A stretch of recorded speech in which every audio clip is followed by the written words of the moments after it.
Shalom, shalom, sejam bem-vindos a mais um Israel para Jesus. E o nosso programa de hoje, nós vamos falar a respeito de um tema que é central da nossa fé cristã, que é a triunidade de Deus. Só que o foco hoje é tratar este tema no Antigo Testamento.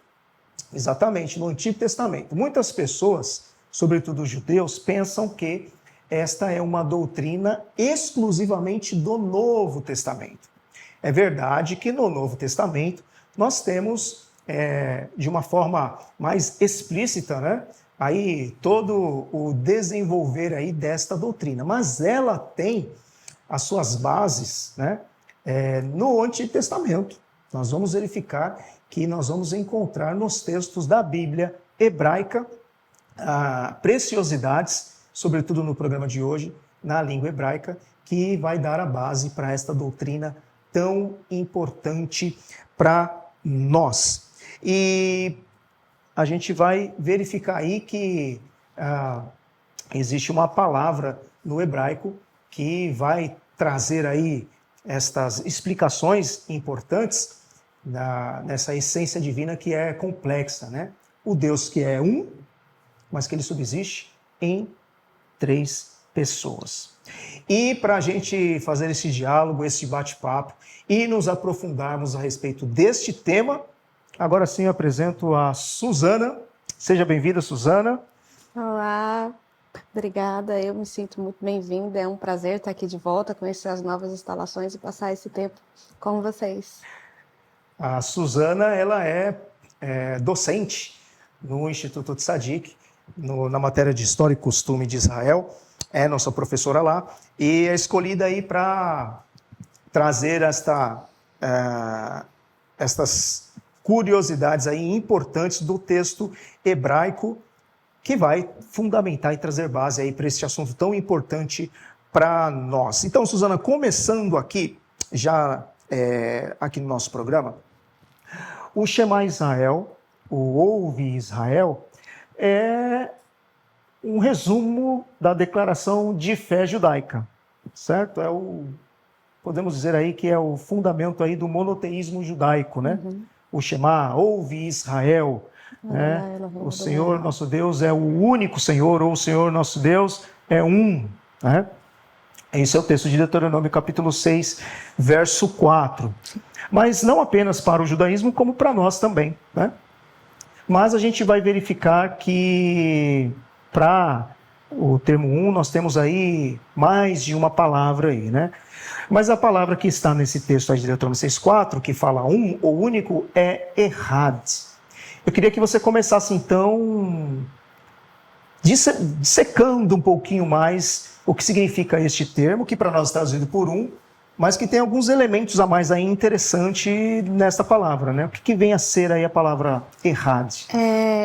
Antes da gente começar a falar da palavra errad propriamente dita, é importante a gente retomar por que esse texto é tão importante, porque ele precisa ser estudado, né? Primeiro porque, como você bem disse, ele é todo o pilar da fé judaica.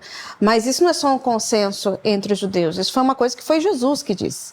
Lá no Evangelho de Lucas, né, ele fala que esse é o mais importante dos mandamentos, né? Isso para quem quiser conferir, em Marcos. Para quem quiser conferir, ele fala precisamente isso em Marcos. Essa é a passagem mais importante da lei. Qualquer judeu daquela época e qualquer judeu hoje saberia responder que o Shema, como você falou, é o mais importante. Só a título de curiosidade, o Shema é o que está quando a gente vai na casa de um judeu, na porta de alguém que você encontra e você vê aquele estojinho, aquele objeto na porta da casa de um judeu, ali dentro está o Shema, né? Ele é o texto de Deuteronômio que está ali dentro daquele estojinho. Então, assim, primeiro, porque ele é o texto mais importante. Segundo, porque se ele é o texto mais importante, eu preciso conhecer cada uma das palavras que ele traz e o que cada uma dessas palavras representa. Então, agora a gente pode entrar em errado.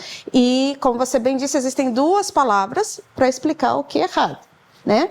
Ou para explicar o que significa o termo um em hebraico. Então, eu tenho errad, que é uma unidade composta é que ela traz essa ideia de uma pluralidade ou partes dentro de um todo. É como se eu fosse explicar assim, eu tenho um cacho de uva, eu não tenho uma uva, eu tenho uma equipe de futebol, né? É ao contrário de Yahid, que seria a única uva e um jogador dessa equipe de futebol. E Yahid, ele traz esse conceito de uma unidade indivisível, uma coisa mais simples, né? Para exemplificar a questão de Yahid, na Bíblia, a Yahid aparece 12 vezes. E basicamente ele tem dois sentidos. Para falar, basicamente no livro de Salmos, aquela pessoa que se sente só, solitária, né? E para falar de filhos únicos, né? Então, em contrapartida, errado, aparece muitas vezes na Bíblia, mais de 200 vezes. Dessas mais de 200 vezes eu tenho precisamente 3 passagens que vão trazer errado para falar de Deus, para definir Deus como errado, né? E só para a gente entender um pouco mais do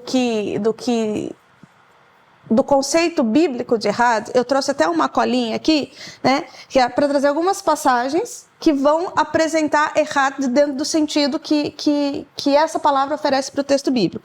Então, nós temos a primeira vez que aparece errado na Bíblia, está lá em Gênesis 1:5, né? Que é quando fala e foi tarde de manhã, esse primeiro aí errado, dia. Então, o que é um dia? O dia é uma unidade inteira composta de 2 partes. Quais são essas 2 partes? A tarde e a manhã, né? Então, houve tarde, houve manhã e foi o primeiro dia errado, né? O primeiro errado, né? O primeiro aí é errado, né? Depois eu tenho em Gênesis 2, no versículo 4, eu tenho a questão do casamento. Então, o homem vai deixar seu pai e sua mãe e vai se unir à sua mulher. E os 2 vão formar uma errado, só carne. Então eu tenho aqui a unidade no casamento. São 2 pessoas que de alguma forma se unem e formam uma só carne. Se eu andar mais um pouquinho, eu vou ver lá em Gênesis 11, quando fala que ali da Torre de Babel, o Senhor olhou para todo o povo e falou, esse povo é um, né? Tudo bem ali que ali a situação era um que estava maquinando para, né, tramar contra o Senhor, mas eles eram um no entendimento, né? Existia uma unidade de propósito, um povo, né? Com uma unidade de propósito. Eu tenho a ideia de errar também no tabernáculo, quando Deus mandou juntar as cortinas do tabernáculo, né? Primeiro eu tenho lá no capítulo 26, Deus mandando que o povo juntasse as cortinas para formar o tabernáculo, então a união dessas cortinas era um errado, e depois no capítulo 36, mostrando que assim foi feito. Então a unidade das cortinas que compunham o tabernáculo era errado. Eram várias cortinas que se uniam e formavam um, né? Eu tenho Ezequiel, essa passagem é muito interessante porque ela traz dentro dela uma figura de linguagem também. Eu tenho Ezequiel 37, no versículo 17, Deus vai instruir, Deus vai usar a figura de 2 tábuas de madeira que ele vai unir, né? Para formar esse errado, né? Para mostrar que no futuro ele ia reunificar as nações de Israel e Judá, e eles iriam voltar a ser esse errado, né? Esdras também, quando fala de toda a congregação que voltou do cativeiro, toda a congregação era como esse errado. Então, a questão errado sempre vai trazer dentro dele alguma composição de alguma coisa, né? É uma unidade de alguma coisa, sempre ela está agregando alguma coisa. Então, eu faço essa pergunta, se quando Deus escolheu, ele poderia ter escolhido Yahid para falar de si mesmo, mas por algum motivo ele escolheu usar errado, que é essa unidade complexa, composta, né, que tem essa multiplicidade de coisas para formar uma unidade maior, né? Ela não é uma coisa simples, né? Por que ele escolheu? Qual é a pluralidade, qual é a multiplicidade, né? A multiforma que ele queria revelar quando ele usou errado? E aí a gente pode partir para 2 exemplos, que são os outros exemplos, os outros textos, que a Bíblia traz, onde Deus se denomina como errado, para trazer uma ideia do que é que ele estaria desejando revelar. E aí, a primeira passagem está lá em Zacarias 14. no versículo 9 diz o seguinte: e o Senhor, Jeová, será rei sobre toda a terra. E naquele dia, esse é Errad, né, será o Senhor, esse Senhor é Jeová, e Errad será o seu nome. Né? Essa profecia, ela faz parte esse versículo, ela faz parte de uma profecia que ela abrange um bloco maior de pelo menos 2 capítulos, né? Que vai lá do capítulo 12 até o 14, e está falando do momento do retorno do Messias, quando ele estabeleceria o seu reino, salvaria Israel, né? E dentro desse contexto, a gente vê que existe que a promessa no capítulo 12, onde Deus promete enviar, né? Jeová enviaria aquele que salvaria, né? E aqui no versículo do capítulo 14 a gente tem a resposta de que aquele que foi enviado é o próprio Jeová, né? Se eu voltar mais um pouco, no capítulo 2 de Zacarias a gente vai ter isso muito claro. Se a gente tiver tempo a gente trata disso mais para frente, onde a gente tem Jeová prometendo enviar Jeová, né? Se eu penso numa unidade simples, que não cabe essa multiplicidade, essa união de coisas dentro dela, se eu pensar em Ahid, um texto desse não faz o menor sentido, né? Porque Deus seria uma coisa como um bloco, né, indivisível, mas a ideia do próprio texto não é essa, né? E é interessante porque quando a gente olha, né, à luz da revelação do Novo Testamento, quando a gente olha para esse texto, a gente está entendendo que aqui, esse que está sendo enviado é a segunda pessoa da Trindade, é o Filho, né? Eu vou fazer um parêntese, não é o tema, não dá para a gente falar aqui, mas assim, o Filho é um título messiânico de Deus. Se a gente falar para Salmo 2, para Provérbios 8, então assim, a gente vai... Provérbios 30, perdão, a gente vai encontrar que este Filho, né, este Messias, é esse, né, que vem. E o próprio capítulo 12, ele fala, eles vão olhar para mim, Jeová, a quem traspassaram, e vão chorar, como choram, né, pelo unigênito, por um Filho único. Né? E é interessante que esse Filho único é um caso de Ahid, né? Então, existe uma multiplicidade dentro do texto. A outra passagem que vai tratar disso é Malaquias. Malaquias 2:10 é uma chamada de atenção do povo. E o texto diz o seguinte: não temos todos nós um só errado, um mesmo errado, né? Mesmo Pai? Nós não temos um só Pai, né? Que não nos criou esse errado, um só Deus, um mesmo Deus? Né? Por que então nós somos infiéis uns para com os outros, profanando as alianças do nosso Pai? Aqui, Errad, ele está enfatizando que é a pessoa do Pai, do Criador. Né? Se no primeiro, né, a primeira passagem eu tenho assim, Deus é um. Na segunda passagem, eu tenho eu preciso olhar para o livro de Zacarias para entender o que está acontecendo aqui. Eu não posso pegar isolado. Então, assim, eu tenho aquele que foi traspassado, sendo errado. E aqui eu tenho aquele que se coloca no lugar do Pai, sendo errado. E a Ahid não cabe aqui. Né? Quando o Deuteronômio proclama que o Senhor é errado, ele está afirmando que ele é o único Deus, que ele é incomparável, que ele é digno de adoração, que ele é o eterno, mas que ele não se resume numa coisa simples, né? Monolítica, digamos assim. Né? Ele não é uma coisa solitária.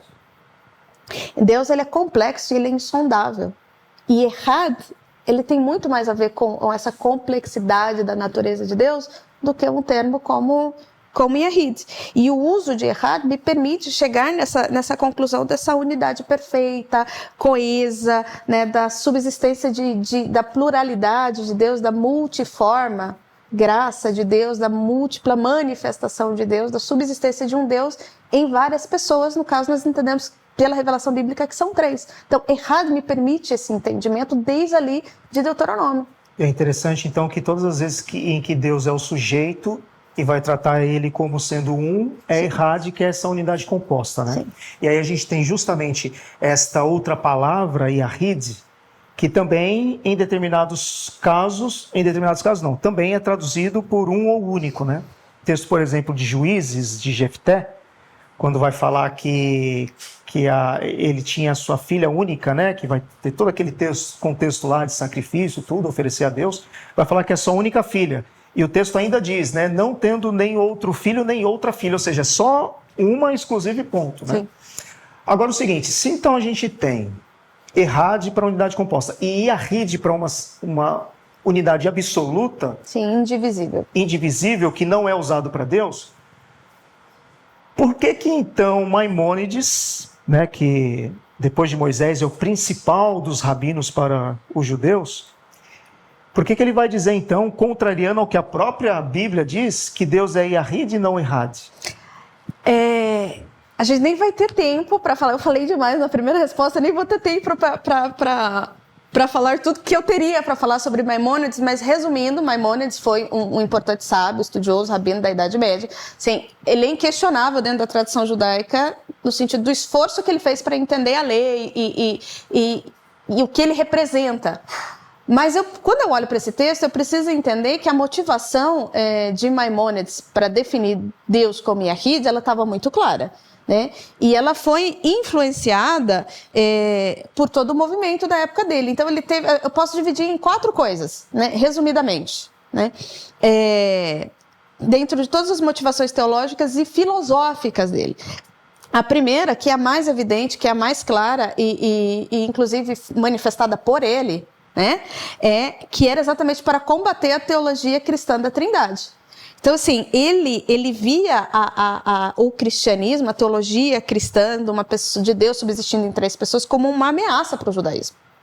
Então, ele não podia conceber isso. Então, ele não podia ensinar a respeito de um Deus que pudesse subsistir dentro dessa multiplicidade. Mas mesmo indo contrário ao próprio texto bíblico que fala que Deus não seria o primeiro né? caso. A gente sabe que, por exemplo, o Isaías 53 deixou de ser lido nas sinagogas pelo mesmo motivo. É outro tema que a gente não tem, pode ficar para um próximo programa, a gente pode falar de Isaías 53, mas não seria a primeira, né, a primeira ocasião deste acontecimento. Né? Então, assim, dentro disso, digamos assim, esse medo e essa falta de entendimento da multiplicidade de Deus, ele também não foi só medo, digamos assim, né, dos cristãos, mas ele também foi muito envolvido por um entendimento filosófico da época. Ele foi muito influenciado pela a filosofia platônica, aristotélica, né, da questão de Deus como motor, imóvel, como a causa primeira. Então, assim, ele tinha que ser uma coisa muito...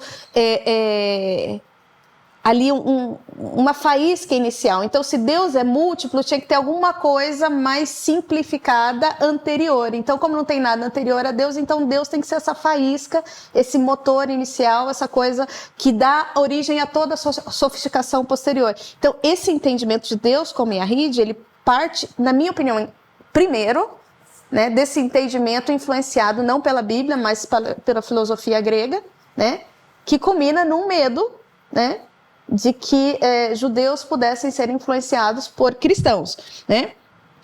E dentro disso, ele começa a trabalhar outras questões que também são filosóficas, né? Por exemplo, a crença dele também, da Cunha Rich, também está ligada que assim, a incorporeidade de Deus. Então, Deus não tem um corpo, né?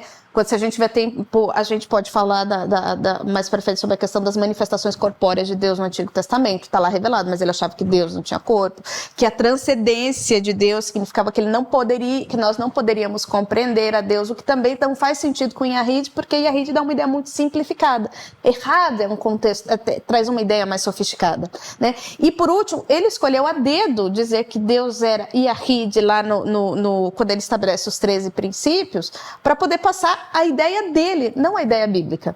Né? Ele estabelece os 13 princípios de fé, que é talvez a obra mais importante dele, que é como ele entende que um judeu deveria crer e como um judeu deveria viver. Então ele estabelece lá no segundo princípio que Deus é Iahid. Não é baseado na Escritura, é baseado na percepção que ele tinha de quem era Deus, né? E na percepção e no medo que ele tinha de que os cristãos pudessem influenciar outros judeus. Agora eu preciso fazer uma observação aqui, que independente de quem foi Maimônides, né, se o texto diz errado, eu fico com errado. Eu não posso ficar com Iahid. E existe uma outra questão de que, assim, no momento em que Maimônides escreve essas coisas, o cânon bíblico já estava fechado. Então ele não tinha autoridade para determinar uma nova revelação a respeito de Deus. Então, se a Bíblia hebraica fala que Deus é Had, e chega alguém falando que é Iahid, eu tenho que ficar com a revelação do texto sagrado, né? E isso é a orientação dos próprios ensinos rabínicos. Então, assim, aí existe uma confusão. Mas o resumo de Maimônides, nós podemos dizer que ele fez isso de maneira proposital, influenciado, né, pela filosofia grega. Ele também teve contato muito com a fé islâmica, mas a gente não tem tempo de falar aqui. Né? E por esse medo de que a ideia cristã de um Deus plural, de um Deus múltiplo, único, porém múltiplo, pudesse influenciar outros judeus. Ok. É interessante isso porque quando a gente tem esse conceito, né, e entende que Deus é um, mas é uma unidade composta, porque assim a palavra hebraica diz, nos serve como uma base apologética, né? Sim. Até para a gente poder dialogar com os judeus em relação a isso, né? E é complicado também o rabino, que é o principal dos rabinos, né? Aí para o judaísmo, fazer essa interferência no livro mais importante, que é a Torá, né? O texto sagrado, inspirado. Que ele mudou a verdade do texto principal. Exatamente. Agora, essa ideia da ideia bíblica de Deus ser uma unidade composta, ela vai ter outros desdobramentos. Sim. Porque aí nós entendemos então que Deus é um composto por Pai, Filho e Espírito Santo. Uma vez que o Filho nós entendemos que é o Messias, o Senhor Jesus, a gente tem subsídios no Antigo Testamento para entender que o Messias seria Deus, algo que também o judaísmo combate, não crê. A gente tem no Antigo Testamento textos que mostram que o Messias seria o próprio Deus. Vamos ver o que a gente consegue fazer em 5 minutos. Vamos começar, né, falando dessa multiplicidade, passando rapidamente pela questão do Espírito Santo de Deus, né? Está lá presente em Gênesis 1:2, o Espírito de Deus se movia pela face das águas, sobre a face das águas. Eu tenho várias passagens que demonstram, mas esse é um ponto mais tranquilo de entender o Espírito de Deus como sendo o Espírito como sendo o próprio Deus, né? Então, né, a gente pode citar Isaías 61, o Espírito do Senhor está sobre mim, Ele me ungiu e Ele me enviou. Então eu tenho o Espírito de Jeová enviando o Messias para sua obra redentora, né? Mais para frente, a gente tem alguns detalhezinhos, a gente pode citar assim, pontuar rapidamente os plurais deliberativos de Deus, né? O façamos o homem, desçamos, né? Lá de Gênesis, eles aparecem basicamente em Gênesis, né? Desçamos e confundamos, eis que o homem se tornou como um de nós, né? Os judeus, eles vão falar, não, aqui é um plural de majestade, ou então não, é porque Deus está deliberando com os anjos, mas quando a gente olha para o texto bíblico, a gente olha para errado, a gente vê Deus em conselho, sim, mas a gente vê Deus em conselho consigo mesmo, né? E aí a gente começa a entrar na pessoa da segunda pessoa, a pessoa do Messias. Rapidamente, eu queria citar 2 passagens, né? Onde mostra essa questão de Jeová, ou seja, Deus enviando Deus, Jeová enviando Jeová. Né? Em Isaías 48, olha eu com a minha colinha de novo do versículo, né?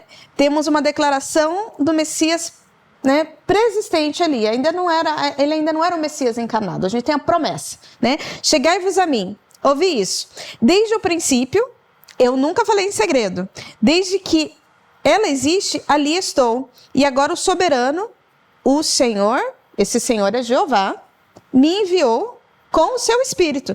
Aqui nós temos uma pessoa divina que estava desde o princípio, aquele que está falando é uma pessoa que estava desde o princípio, né? Que declara que o soberano, né? Não existe outro que estava desde o princípio além do soberano do eterno. Então, aquele que estava desde o princípio declara que o soberano, o eterno, lhe enviou juntamente com o seu Espírito. Aqui eu tenho 3 pessoas de Deus sendo manifestadas numa única passagem, né? Avançando um pouquinho mais, a gente volta lá para Zacarias 2, né, do começo dos desdobramentos de toda a profecia de Zacarias, né?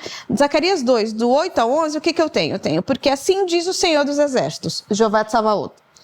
Depois da glória, ele me enviou às nações que vos saquearam, porque aquele que vos toca na menina do seu, ou seja, dele, do Senhor dos Exércitos, do seu olho, porque eis que levantarei a minha mão sobre eles e sabereis que o Senhor dos Exércitos que é de ser Jeová de Sabaoth, me enviou. Mas, opa, não é Jeová dos Exércitos que está falando? Jeová dos Exércitos está falando que você vai saber que Jeová dos Exércitos me enviou?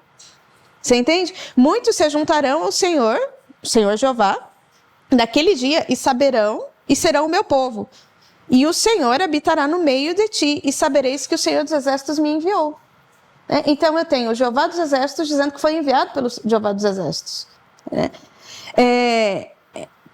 Aqui eu estou vendo a multiplicidade do Senhor. Voltando para Zacarias, mais para frente a gente entende que esse Jeová que está sendo enviado é o Messias, aquele que foi traspassado. Outra manifestação que a gente tem de Jesus, da segunda pessoa da Trindade, do Messias, é a apresentação do anjo do Senhor. Essa é uma figura misteriosa, mas é uma manifestação impressionante de Deus no Antigo Testamento, porque é um ser, ou aparentemente humano, que ele fala como Deus, ele age como Deus, ele tem a autoridade de Deus, no sentido do agir com a autoridade de Deus, e o mais importante, ele recebe adoração e ele aceita.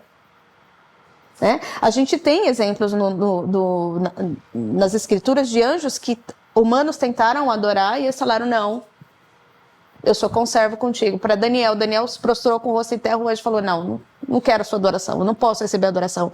João se prostrou diante do anjo, o anjo disse, não, eu sou conservo contigo. Então, assim, nós temos esse anjo, que se apresenta e recebe adoração. E é interessante que em mais de uma passagem, quando aparece o anjo do Senhor interagindo com os personagens bíblicos ali, fala que é o anjo do Senhor, depois mais para frente fala que é o Senhor, o Deus. Exatamente. O Deus que estava falando com ele. Em Gênesis 18 você tem Abraão apareceu, e Jeová apareceu para Abraão, e aí apareceram 3 homens e Abraão se prostrou. Depois, quando divide o grupo, um fica com Abraão e 2 vão atrás de Ló, quando Ló vê, eles também se prostram, eles recebem adoração. E aí é muito interessante porque Ló ainda estava, Abraão ainda estava com o Senhor quando os outros foram. Não sei quanto tempo demorou, mas assim, estavam ali separados, E o texto deixa muito claro que era Deus falando com Abraão. Da mesma forma, da sacerdente, em Êxodo 3, ali está claro, começa com o anjo do Senhor. Mas ninguém questiona que quem estava falando com Moisés era Deus. Porque ele fala, eu sou. É ali quando ele se revela, quando ele revela o nome dele, ele fala, eu sou Jeová. Era o anjo do Senhor falando. Aí você tem a manifestação corpórea aparecendo para Josué, aparecendo para Manoá, que os pais de Sansão disseram, agora nós vamos morrer porque nós vimos Deus. Então, assim, existem muitos exemplos onde a gente pode ver essa personificação do Senhor se manifestando. E tudo isso, esse entendimento, ele só faz sentido dentro dessa percepção de que Deus é múltiplo, ele é um, mas ele não é uma unidade simples. Ali está acontecendo muita coisa. Porque ele é insondável, ele é um ser complexo. Quem consegue sondar a mente do Senhor? Por quê? Porque ele é errado. E nós temos também um texto de Jeremias que me veio à memória agora. Em Jeremias, quando fala que o renovo da dinastia de Davi, o renovo justo, que os judeus até olham para esse texto e falam, esse é o Messias. Sim. Lá diz que ele receberia o nome do Senhor em caixa alta lá, que é o nome de Deus impronunciável, e o de Rei Vavi-Rei.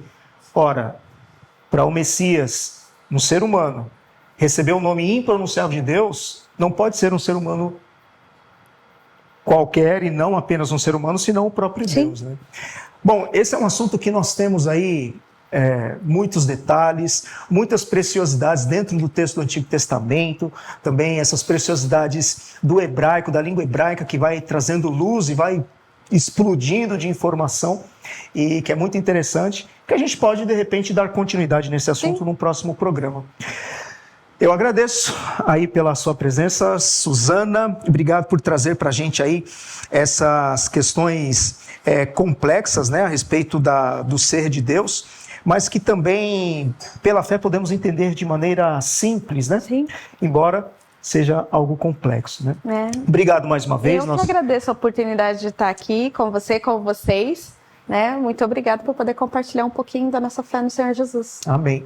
E as meninas, elas não quiseram vir para a frente das câmeras? Vocês querem vir para a frente das câmeras para dar tchau aqui para o pessoal? Não, pode vir rapidinho do jeito que vocês estão. Então, vem aqui. Hoje é o programa especial mesmo, O primeiro programa aí, nas novas instalações aí da IPPTV. A Estela aqui de 8 anos e a Marina de 5 anos lá no colo da mamãe. Dá um tchau lá nessa câmera aqui, ó. Essa aqui?